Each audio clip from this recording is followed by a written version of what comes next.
BPSC TRE 3.0 री exam की counselling और टीआरई 4 की फॉर्म, इन दोनों को रिलेटेड लेकर हम यहां पर बात करने वाले हैं। तो बहुत इंपॉर्टेंट अपडेट है, आप लोग देखिएगा।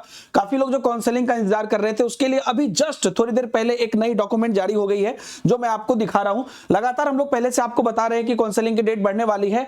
अभी जो थोड़ी देर पहले नोटिस आई है, और आपको मैं न्यूज 18 के माध्यम से भी दिखा दूंगा, जिला आवंटन इत्यादि को लेकर भी, वहां पर आप देख सकते हैं कि उपयुक्त विषय के संबंध में कहना है कि जो प्रसंगाधीन पत्र है द्वारा निर्गत काउंसलिंग जो प्रक्रिया है, उसको कुछ इस प्रकार से आप देखिए।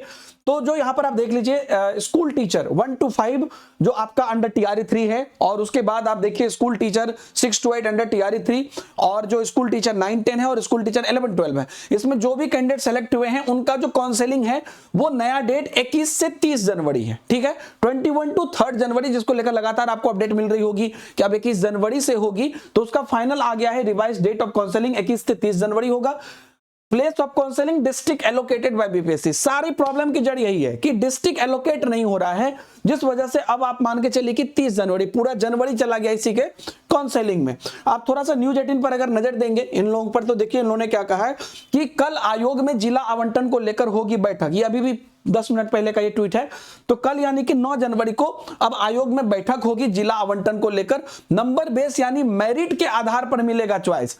ध्यान से समझिएगा कि मेरिट के आधार पर आपको चॉइस मिलेगा। जैसा कि आप जानते हैं कि जो आपने चॉइस लिया है, और उस पर कितने, वहां पर कितने लोगों ने अपना चॉइस दिया है, किसका मेरिट ऊपर है, तो इस हिसाब से यहां पर आपको चॉइस मिलेगा। और 9 से 16 जनवरी को पहले होनी थी। ये सब चीज यहां से एक एडिशनल चीज भी हमें पता चल रहा है कि जारी करेगा बीपीएससी आवंटन, जिला आवंटन, लेकिन उसमें अभी फिर से कल बैठक होगी, उसके बाद आवंटन होगा। क्योंकि जब तक आवंटन नहीं होगा तो कहां जाओगे आप काउंसलिंग कराने के लिए। तो ये ध्यान रखिएगा कि नंबर बेस यानी कि मेरिट के आधार पर आपको चॉइस मिलेगा। अगर वहां पर ज्यादा कैंडिडेट हैं तो आपको चॉइस दूसरा भी मिल सकता है, मतलब जहां पर कि आपसे ज्यादा मेरिट वाले कैंडिडेट उस जगह पर हैं जहां पर कि आपने फर्स्ट चॉइस दिया है। तो यहां से अब एक बात आप क्लियर मान के चलिए, जो लगातार यहां पर आपको चीजें आ रही थी। अच्छा, सारा डॉक्यूमेंट ये सब जो है Deepak Himanshu sir text book Telegram channel पर मैं डाल दिया हूं, और पढ़ाई के नोट्स वगैरह भी डाल रहा हूं, तो आप लोग देख लीजिएगा। एक और चीज जो मैं आपको यहां पर कहना चाहता हूं, जैसा कि आप देख रहे हैं कि अब बीजेपी बिहार भी जो है अपने ट्विटर पे फॉर्म में है, जिसको लेकर के उन्होंने अभी अगर आप देखिएगा तो कल ही अपडेट किया था कि भैया हम तो आप टीआरई 4 में लगातार जो है वैकेंसी करने वाले हैं, है ना। कल उन्होंने ट्वीट किया था, अगर आपको याद हो तो उस ट्वीट को हमने आपको दिखाया भी था, जो ये देख लीजिए, है ना। और टीआरई 3 के खाली रहे पद भी बढ़ेंगे।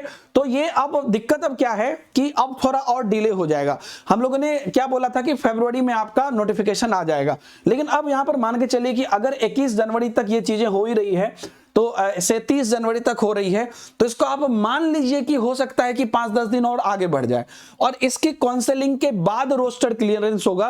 तो आप ये भी चल लीजिए कि पूरा फरवरी रोस्टर क्लियरेंस में हो जाएगा।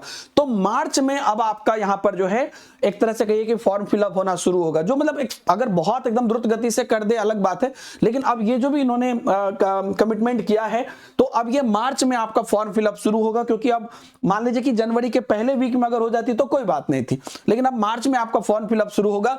तो वो आप मान के चल सकते हैं कि मई में आपको एग्जाम होगा। इस ढंग से अब आप लोग मतलब ऐसे एस्टिमेट आप ले सकते हैं। तो ये आपको बदलाव देखने को मिलेगा। आपका पॉइंट ऑफ व्यू भी कमेंट में जरूर बताइएगा।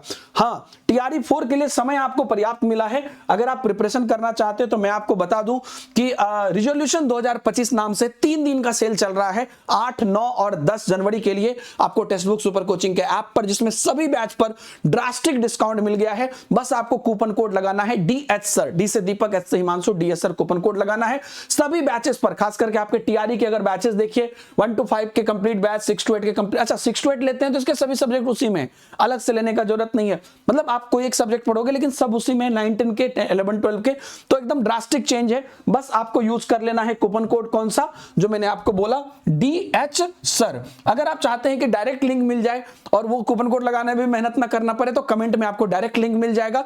बाकी जो आपका टेलीग्राम ग्रुप है उसमें भी सारी अपडेट मैं लगातार दे रहा हूं, लिंक्स वगैरह भी दे रहा हूं। बाकी मटेरियल जितना भी है, बहुत सारे मटेरियल में दिया हूं, उन सब से भी आप अपनी पढ़ाई शुरू करिए। Thank you very much, bye bye, जय हिंद।